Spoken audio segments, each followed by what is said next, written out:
일생 동안 당신이 반드시 감상해야 될 100편의 미술 작품들, 일당백 미술편 열심히 달려보겠습니다. 반갑습니다. 저는 정프로고요. 안녕하세요. 홍대 이작가입니다. 네, 오늘은 어떤 작가의 어떤 작품 갑니까?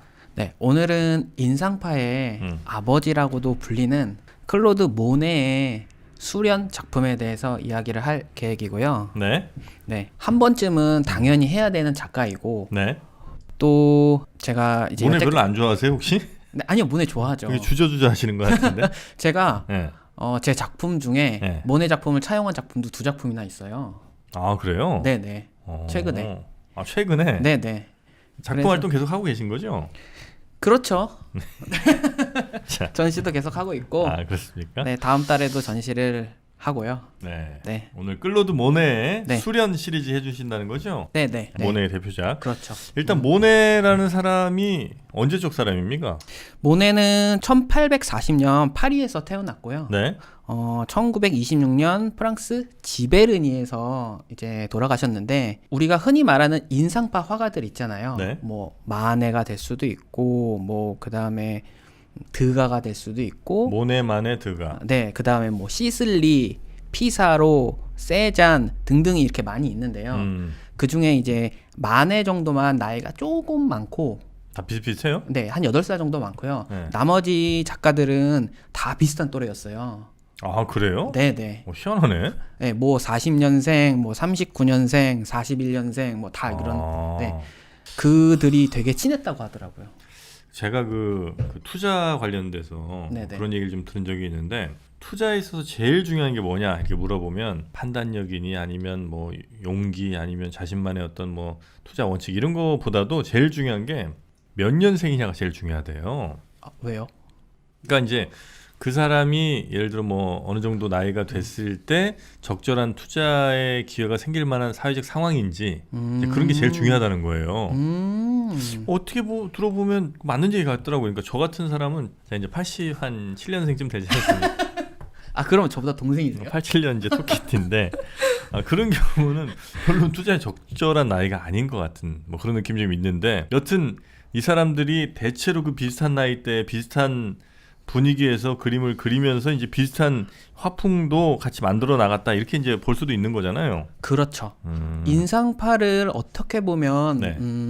창조란 단어가 맞을지는 잘 모르겠으나 인상파를 탄생시킨 화가 군들이 있는데, 네. 그 군들이 이제 모네를 비롯한 그 친구들, 모네만의 드가, 세잔, 피사로, 네, 시슬리. 시슬리 뭐 네. 등등. 네. 이런 분들이 이제 대체로 1940년 전후로 이렇게 태어났고, 대체로 또 프랑스 파리 쪽에서 활동을 그랬죠. 했다고 보면 되는 거겠죠. 네네. 그럼 대체로 한 1860, 70년대쯤이 이 사람들이 이제 한참 많이 활동하던 때입니까? 그러면?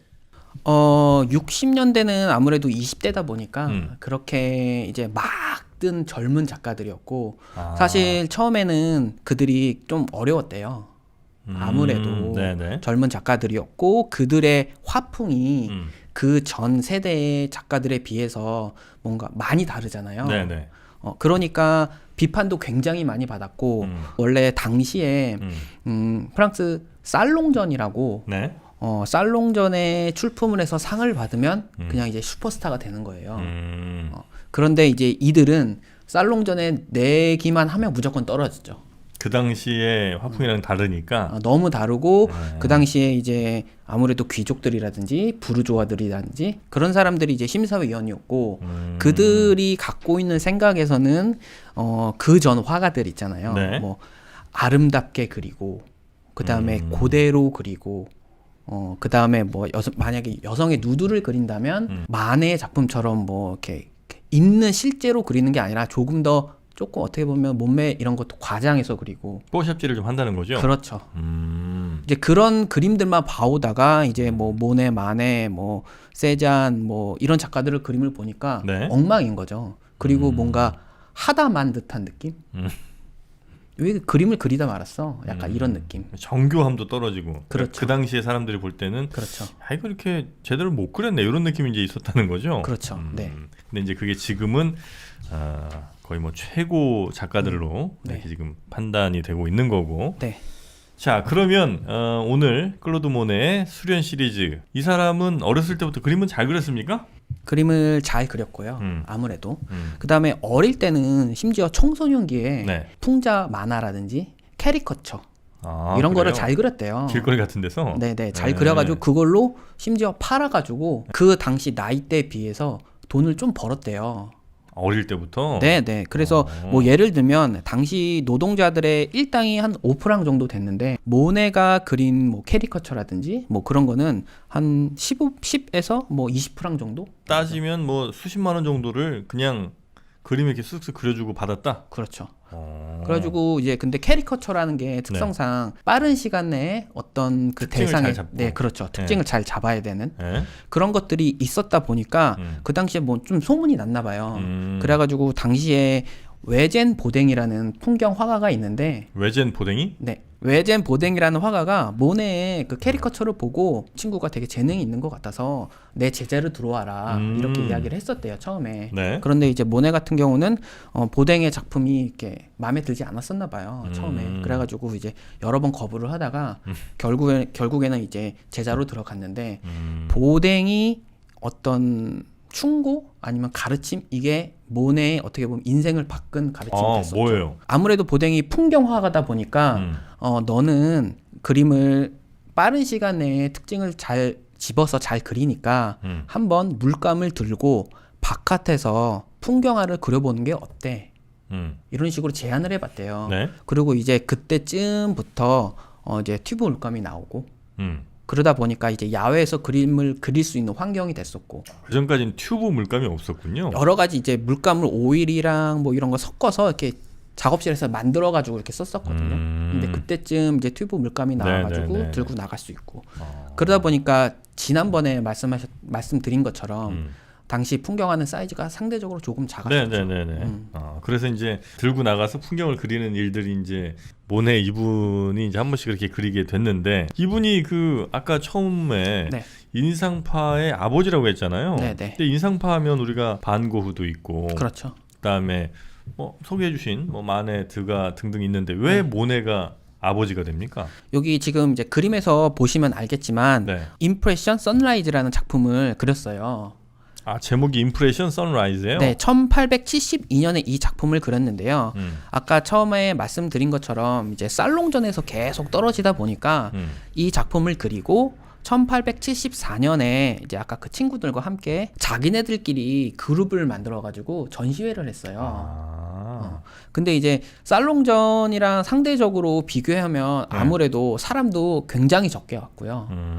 혹평만 받았다고 해요. 그 당시엔. 네, 그 당시에. 근데 이제 또 당시에 비평가인 르로이라는 사람이 있는데 네. 그 사람이 이제 그림을 보고 잡지, 신문 이런 데 이제 기사를 썼는데 네. 참 인상적이네. 약간 이런 식의 뉘앙스로 글을 썼대요. 약간은 조롱 아닌가요? 대놓고 조롱. 대놓고 조롱이에요? 네. 그래가지고 작품 제목도 인상이란 단어가 들어가고 그러다 보니까 이제 그들은 이게 어떻게 보면 비판이고 조롱인데 자기네들끼리는 어떻게 보면 와 그래 우리 이제 인상파로 하자 뭐 인상파 좋네 약간 이런 식으로 이야기를 했대요. 아, 그래요? 네네네. 아, 인상파 말고 무슨 파 있죠 또? 아, 야수파 뭐 이런 거 있구나. 네, 그 다음에 나온 야수파 그리고 입체파. 야수파는 뭐예요? 진짜 야수가 우리 알고 있는 그 비스트 야수파예요? 네네 맞아요. 좀 거친 붓터치랑 색감도 조금 강렬하고 약간 그런 느낌의 작품들. 아, 그게 이제 야수파예요? 네. 그런데 사실은 인상파가 이렇게까지 지금 시대까지 이렇게 많이 유명하고 사람들이 좋아한 이유는 이제 뭐 인상파 이후에 나온 사조들이 뭐 입체파, 야수파 뭐 등등등등이 있는데 네. 좀 인상파에 활동했던 작가들의 사람도 좀 많았고 그 기간도 상대적으로 조금 길었고 하다 보니까 그리고 인기도 많았고 나중에는 네네. 그러다 보니까 아무래도 인상파가 정말 인상적으로 우리에게 남겨졌죠. 아, 임프레션. 장면에서 본 느낌, 그대로 느낀 거 뭐 이런 거 정도가 아마 인상? 받은 인상 뭐 이런 거잖아요. 네네. 그래서 이제 그게 인상파가 된 거고. 그런데 사실 이 인상 해돋이 이 작품 네. 이 인상이라는 단어, 임프레션이라는 단어를 쓴 이유가 모네가 이제 의도적으로 썼다기보다는 약간 인기응변식으로 썼다고 전해지더라고요. 왜냐면 이 작품 풍경이 이제 르 아브르 항구라는 곳을 그린 건데 네. 이제 이게 모네가 어렸을 때 살았던 곳 중에 하나였대요. 그런데 자기가 봐도 이거는 약간 스케치 같은 느낌으로 이제 그린 건데 사람들이 이게 이 장소가 자기 르 아브르 항구라는 거를 몰랐으면 하는 어떤 그런 마음에 좀 앞에 인상이란 단어를 붙였다고 하더라고요. 그래요? 네네. 이게 모네 홈페이지에 가니까 이런 설명이 있더라고요. 저도 거기까지는 사실 몰랐거든요. 모네 공식 홈페이지. 네네. 그렇습니까? 네. 그래가지고 자기도 사실은 조금 미완성이라는 생각을 없지 않아 했다고 그러더라고요.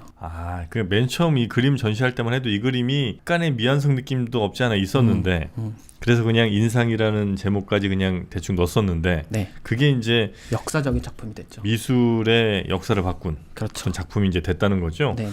자, 인상 해돋이. 그러면 이제 본격적으로 어떻게 모네 수련 갑니까? 수련으로 가면 될 것 같고요. 네. 아니면 수련으로 가기 전에 이 인상해돋이라는 작품의 간단한 에피소드. 간단한 에피소드. 네. 되게 저도 조사하면서 봤는데 되게 재밌더라고요. 네. 1985년에 이 인상해돋이라는 작품이 이제 프랑스 마르모탕 미술관에 소장이 돼 있는데 네. 85년에 괴한들이 총을 들고 와가지고 도난을 해갔대요. 이 작품을. 총 들고 와서. 네네. 그래가지고 이제 난리가 났었죠 당시에는. 네. 이 작품만 가져간 게 아니라 다른 작품 뭐 모네, 피사로, 르누아르 작품에서 총 9점을 훔쳤는데 이제 이 작품이 어떻게 됐나 계속 찾았는데 2년 정도 지난 다음에 일본의 작품이 있다는 소문도 돌고 해가지고 이제 프랑스 경찰들이 계속 이제 조사를 했대요. 네. 알고 보니까 이미 프랑스 감옥에서 5년형을 받았던 일본 야쿠자 조폭 슈이니치 후지쿠마라는 사람이 훔쳤다는 걸 알게 됐고요. 그거를 이제 집에 가가지고 이제 1990년에 작품을 다시 찾아왔대요. 7작품 정도. 그래요? 네. 근데 이게 몇 년 동안 이 사람이 자기 집에 그냥 그림을 갖고 있었던 이유가 이 작품이 워낙 유명한 작품이잖아요. 반출이 안 됐구나. 작물로 거래조차 되기 힘든. 팔기도 힘들고. 네, 팔기도 힘들고 해서 그냥 집에 뒀는데 1990년에 찾았을 때 근데 이 해돋이 작품이 조금 파손이 돼 있었다고 하더라고요. 아이고야. 네. 제가 차용을 했던 네덜란드 튤립밭을 그린 작품은 중간에 뭐 칼길도 돼 있었고 그래가지고 이제 그거는 잘 복원을 했다고 하더라고요. 근데 더 웃긴 거는 그 집에 가니까 1984년에 도난됐던 피사로의 작품 2작품도 찾았대요. 그때. 크게 훔치긴 훔쳤는데 팔지를 못했네. 네. 쓸데없는 짓을 한 거죠 어떻게 보면. 그러니까 이걸 뭐 살래도 어지간히 유명해야 그렇죠. 좀 암시장에서 거래도 될 텐데. 네, 이게 뭐 이 작품 도난된 거 다 아는데 이거 사면 작물 산 거 다 아는데. 그렇죠. 그렇게 해서 훔치기만 하고 결국은 다시 찾았던 그런 에피소드가 있었다. 네. 약간 파손이 좀 된 상태라 조금 아쉬움이 좀 있네요. 네. 이제 모네의 본격적인 대표작 수련 시리즈 워터 릴리스죠? 릴리가 백합 아닌가? 네, 백합인데 이제 워터 릴리 해가지고 이거는 수련이라고 하는 것 그래요? 같아요. 뭐 예를 들면 고구마는 스위트 포테이토잖아요, 영어로. 그런 느낌이 아닐까? 원래 포테이토가 네. 감자가 아니라 고구마였다는 사실 혹시 압니까? 그래요? 원래 포테이토는 네. 고구마를 말하는 거였는데 네. 그리고 나서 이제 감자가 비슷하게 생겨갖고 얘를 무슨 포테이토라고 이제 부르다가 그러다가 이제 얘 무슨 포테이토 붙인 게 이제 워낙 많아지니까 얘가 그냥 포테이토가 되고 고구마가 다시 스윗 포테이토로 바뀌었어요. 이거 정프로가 이 정도. 네, 하여튼 뭐 스윗 포테이토는 이런 또 사연이 있습니다. 자, 그렇게 이제 워터릴리 수련. 네. 요거는 작품이 좀 커요? 이 작품 같은 경우는 1889년부터 모네가 돌아가시기 전까지 쭉 그렸는데 대략 한 250점 정도 있고요. 89년부터 네. 1889면 한 거의 50다 돼서부터 그리기 시작해서 죽을 때까지 1926년에 돌아가셨으니까 그때 정도까지 10대까지 그렸던 네. 그 작품들 중에 지금 보고 있는 작품이 이게 제일 유명한 거예요? 제일 유명한 거는 아니고요. 네. 내셔널 갤러리에 지금 이 작품 같은 경우는 내셔널 갤러리에 소장되어 있는 작품을 갖고 왔는데 이 수련 시리즈가 대단하다고 느끼는 그 지점 중에 하나인데 같은 대상을 가지고 다른 방식으로 계속 표현을 하고 네네. 어떻게 보면 화가로서 색감에 대한 연구가 될 수도 있고 그 대상이 아무래도 이제 풍경 화가니까 해가 뭐 아침에 떴을 때랑 점심이랑 저녁이랑 다 다르게 보일 거 아니에요. 그러니까 이제 그런 것들을 표현을 하고 연구를 하고 한 거죠. 왜 이렇게 근데 수련을 좋아했을까? 예. 좋아한 이유가 있는데요. 아, 있어요 이유가? 네, 있어요. 예. 이 수련 작품들 같은 경우는 지베른이라고 모네가 살았던 이 지베른이 있는데 지금도 지베른이에 가면 모네가 살았던 그 집 이거를 볼 수가 있는데 아, 그래요? 젊었을 때 우연히 그쪽에 가서 너무 아름다우니까 나는 나중에 돈을 많이 벌면 저기에 집을 사가지고 뭐 어떻게 살 거야 라고 생각을 했었대요.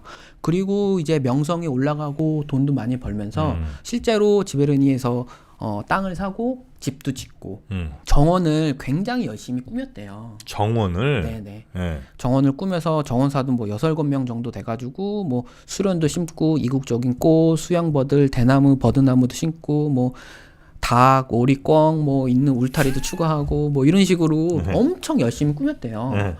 그래서 심지어 이제 모네가 이런 이야기도 했대요.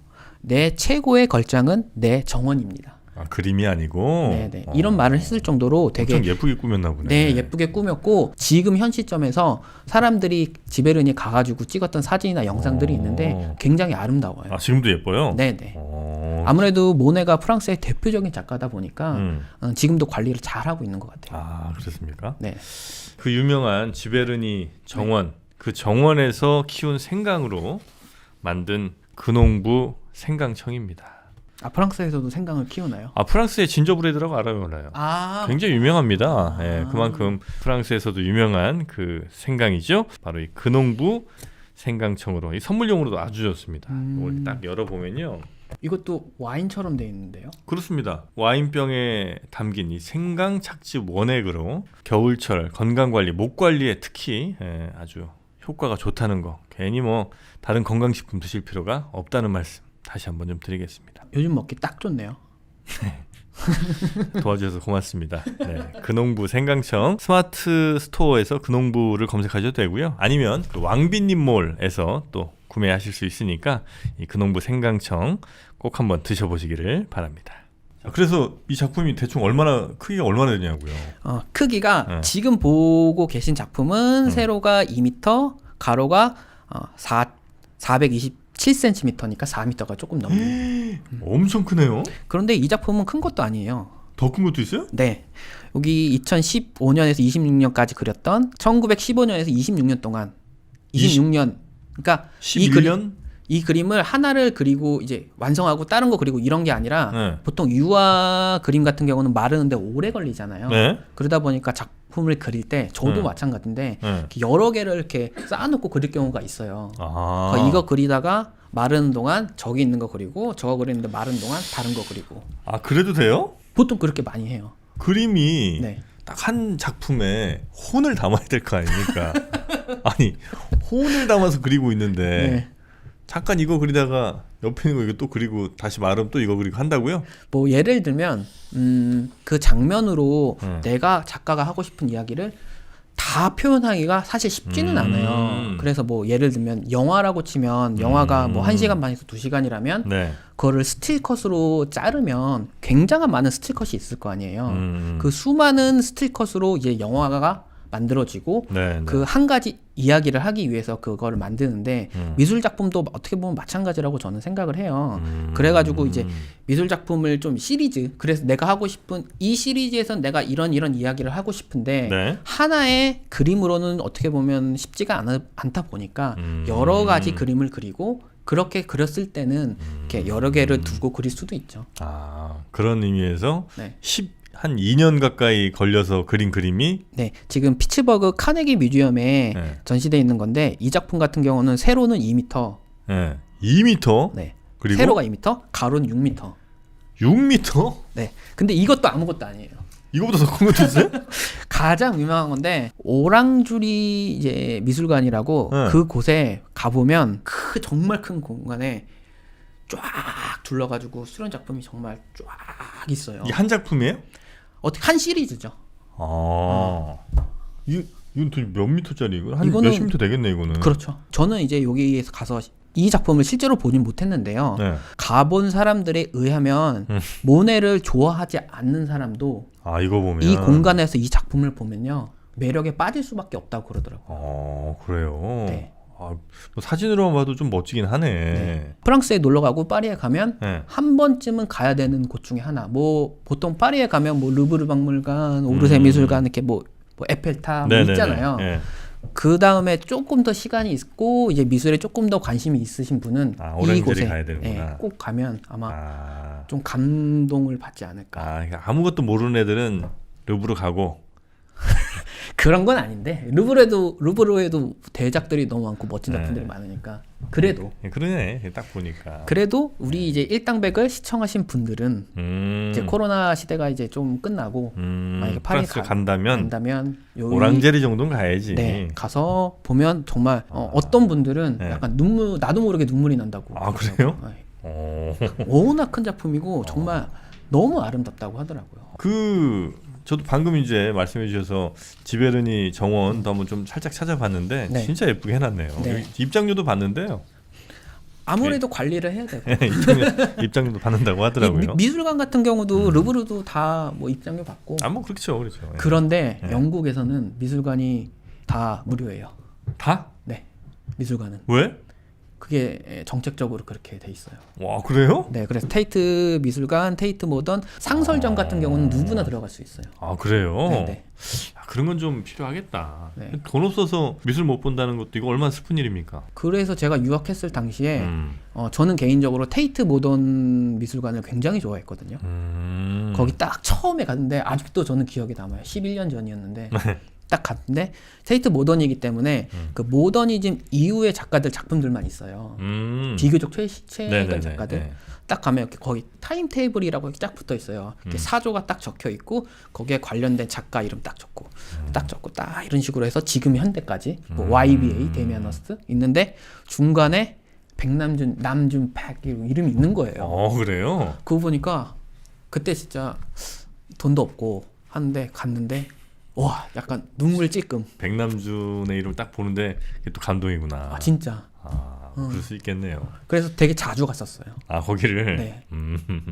우리나라는 근데 뭐 좀 작품 얘기에 자꾸 좀 벗어나서 그렇습니다만 미술관을 그렇게 많이 가는 편은 아니죠 우리나라 분들이. 그것도 꼭 아닌 것 같아요. 그래요? 뭐 예를 들면 작년에 데이빗 호크니 영국 화가가 있는데 네.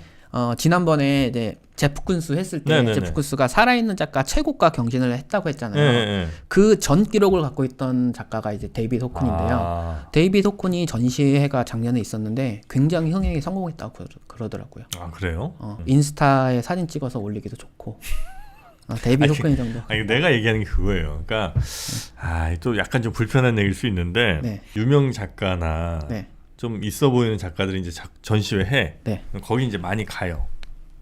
근데 일상적으로 이런 미술관을 가는 게 우리에게 늘 있는 일이냐면 저는 꼭 그건 아닌 것 같다는 거죠. 어찌 보면 그런 유명 작가의 작품전 전시회 할 때 가는 것도 뭐 좋은 일이지만 네. 그게 아니라 뭐 시립현대미술관 뭐 이런 데 있을 거 아닙니까? 네. 서울미술관 뭐 이런 데 있을 때 그런 데를 마치 그냥 아이들이랑 같이 그냥 산책하듯이 네. 가서 작품도 이렇게 평상시에 좀 보고 뭐 이런 문화가 과연 있을까? 저는 아직은 부족한 점이 없지 않아 있기는 한데요. 그래도 꽤 많이 가시는구나. 많이들 가시는 것 같고요. 네. 그 다음에 아이들 같은 경우는 이제 방학 숙제 때문에 가는 경우도 많고. 뭐 그렇게라도 가면 나쁘지 않죠. 저는 네.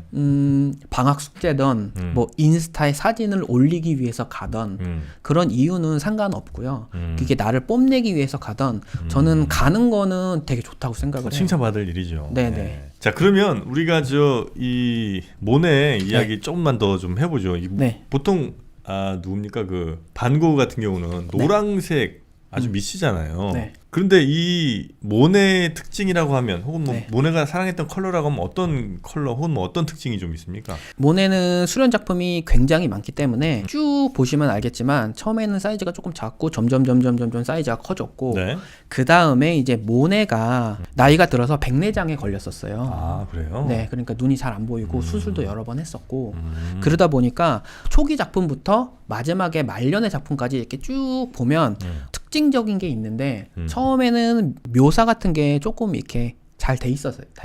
그러니까 그나마 형체를 좀 알아볼 수 그렇죠. 있게. 근데 이제 말년으로 갈수록 눈이 잘 안 보이다 보니까 어떻게 보면 추상화처럼 보이는 작품들로 이제 가기 시작했거든요. 그리고 색감 같은 경우는 반고 같은 경우는 노란색을 좀 좋아했었고 네, 이제 뭐 어떤 의미가 있어서 썼다고 하지만 모네 같은 경우는 굉장한 다양한 색감을 썼고요.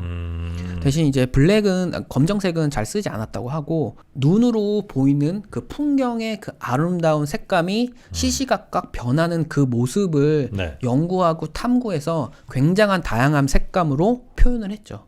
그리고 이제 말년에는 점점 보이지가 않으니까 네. 이제 거의 약간 붓터치 형식으로만 색감을 이렇게 막 하다 보니까 추상화처럼 보이게 됐고 실제로도 추상화의 길을 열었다 평가를 받고 있어요. 원래 이제 뭐 그 내가 받은 임프레션 그대로 네. 이렇게 표현하는 게 일반적이다가 그러다가 점점 약간 눈도 좀 침침해지고 하면서 형체도 좀 희미해지고 그러다가 이걸 따라서 만든 사람들이 점점 추상화 비슷하게 이렇게 가기도 했다. 그렇죠. 추상화에 영향을 많이 줬다고 하더라고요. 아 그렇습니까? 추상화의 시작이라고 할 수는 없지만 추상화에 영향을 많이 준 거는 분명한 사실이고요.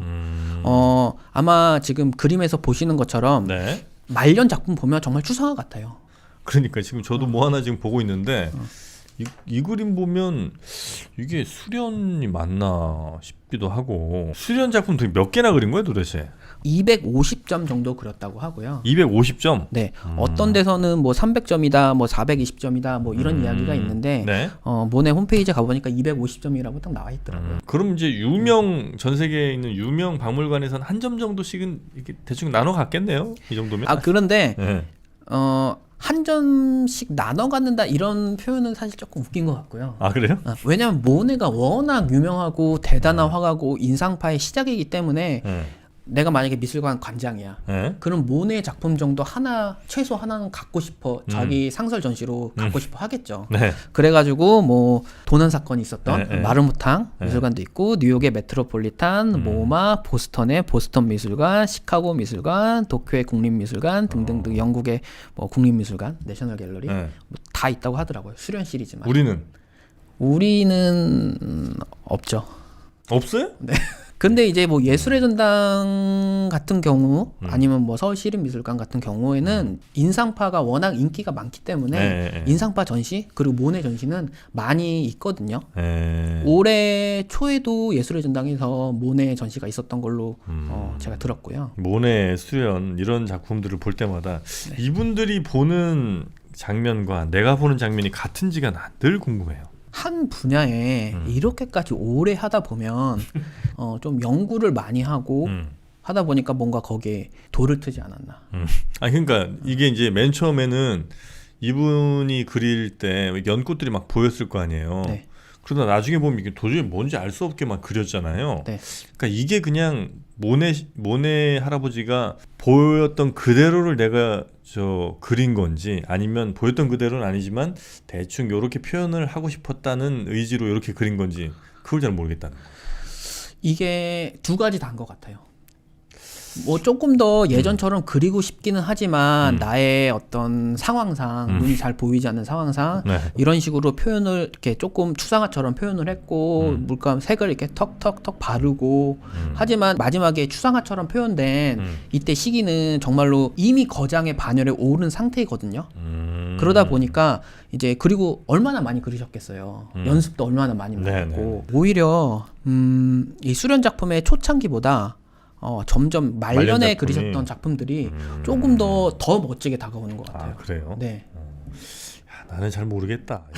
이거 봐서는 한 작품을 볼 때 그 작품만 보는 것도 물론 의미가 있는 일이긴 아, 하지만 시리즈로 좀 봐라. 그렇죠. 그 전에 이 작가는 어떤 생활을 했고 어떤 일들이 있었고 그다음에 어떤 작품을 했고 이런 것들을 보면 이 스토리를 조금 알면 이 작품이 조금 더 이렇게 다가오는 게 있는 것 같아요. 물론 전시회에 가면 이제 옆에 이렇게 설명들이 있잖아요. 네. 아니면 이제 이어폰 껴가지고 이제 설명 도슨트 설명 나오는 거 그거를 들으면서 작품을 보는 것도 좋기는 하지만 조금 더 감동을 느끼기 위해서는 그냥 많이는 아니고 그냥 뭐 휴대폰으로 네. 이 작가가 누군가 한 번만 찾아보고 가면 조금 더 많이 다가올 거예요. 근데 그 현장에서 설명을 읽거나 그 도슨트가 이야기해 주는 것만 들으면 작품에 집중이 되는 게 아니라 그 설명에 집중이 돼요. 그래서 느낌이 잘 안 와요. 네. 좋은 팁인 것 같습니다. 오늘. 네. 모네 수련 시리즈 오늘 소개를 좀 해드렸는데 오늘은 저희 방송 들으시고 좀 수련 시리즈를 한번 쭉 보셨으면 좋겠네요. 예, 그러니까 연도별로. 그렇죠. 그게 제일 나은 거죠? 네. 그러니까 초창기에 그렸을 때 수련과 점점 나이가 들어가면서 그린 수련들이 어떻게 좀 달라지는지 네. 그거 좀 집중해서 보시고 나중에 전시회 가시면 좋겠다. 네. 이게 어떻게 보면 저희 지난번에 했던 렘브란트처럼 네. 렘브란트도 초상화가 젊었을 때부터 이제 나이 들었을 때까지 이렇게 쫙 보면 되게 느낌이 네. 한 사람의 인생이 딱 보이잖아요. 모네의 수련 작품도 비슷한 느낌을 받으실 수 있을 거예요. 그림의 내용은 전혀 다르기는 하지만 그 사람이 그 작품을 보고 받는 느낌은 네. 어떻게 보면 조금 비슷한 느낌을 받을 수 있지 않나. 알겠습니다. 모네 수련 네. 작품이 꽤 많으니까요. 한번 쭉 연도별로 살펴보시고 나중에 전시회 한번 꼭 가보시기를 추천해드리면서 오늘은 이 정도로 정리할까요? 네. 네, 모네 수련 함께 저희랑 도슨트처럼 설명해주신 우리 홍대 이 작가님 대단히 고맙습니다. 네, 감사합니다. 네.